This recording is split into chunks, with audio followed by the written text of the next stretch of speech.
So I've done a couple things recently. I've gotten older and I've done a lot more running. So here are two things to keep in mind if you are just getting into running, if you're a little bit older, or if you've been away from running for a long period of time. Number one, start slow. And I mean this in two different ways. The pacing of your runs, and then also you should be starting with an appropriate weekly mileage and then slowly adding on to that. The recommended rate is about 10% per week. And if you're just starting out, you might only be running 8 miles a week or 10 miles a week, so you're only adding maybe 1 mile per week, which doesn't seem like a lot, but don't push it. I did that and ended up with shin splints. And on the slow pacing, make sure that on your easy runs, you are running easy enough. That way when you're doing your workouts, you're actually running hard enough. So make sure you have that distinct difference. It's just as important as slowly adding on to your weekly mileage. So today I'm out on my heart rate test loop. Got about a 5-mile loop that I'm gonna run about once a week. Gonna try to hit the same pace. I'm shooting for about 11 minutes per mile, and we'll see how my heart rate goes from here over the next couple of months, just to see how my fitness level is changing. When I started getting back into running, I didn't do my easy runs nearly easy enough. I didn't do my workouts nearly hard enough. I was kind of in between, and my running quickly plateaued. Making sure that you have that distinct difference between the easy runs and the hard runs will make sure that your body is getting the work that it needs on those hard runs to get better. But then on the easy runs and in the rest days, your body will be able to recover and actually get better than it was before. The second thing is the importance of properly warming up before you start running. Warming up prepares your body for physical exercise by elevating your heart rate and preparing your muscles for the workout. Warm-ups beforehand are usually recommended to be dynamic or moving motions. Static stretching can actually increase your risk of incurring an injury during running, as you may be stretching those muscles too far and holding that position for too long when they are not properly warmed up. Dynamic motions stretch out those muscles slowly and repeatedly.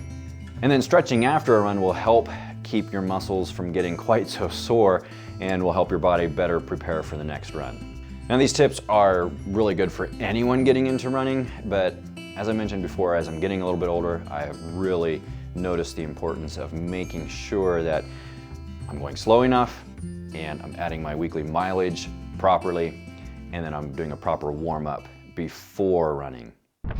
Before we end this video, here are some clips from my tempo run yesterday.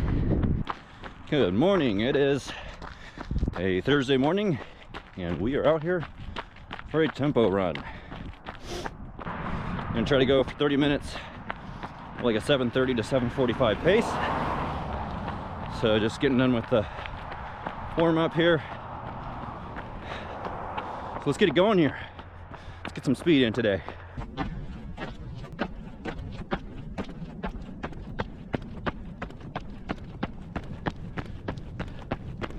About 9 minutes in. Average is just over 7:47. Still feeling pretty good though.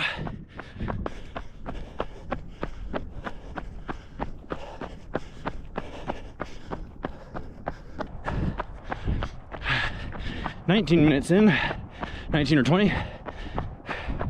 Still feeling pretty good. What a morning.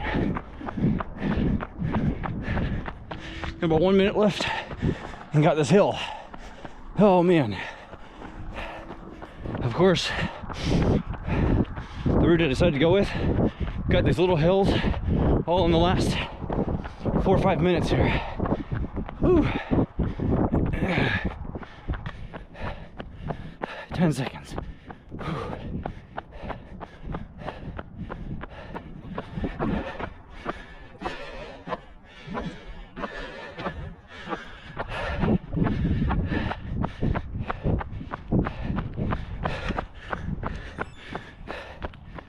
Oh, okay.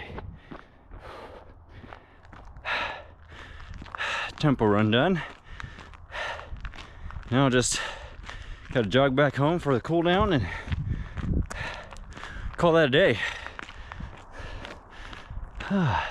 It's a bit chilly out here, about 21, 22 degrees. Oh, perfect weather for a tempo run. Well, that's all for this video. We'll catch you all in the next one.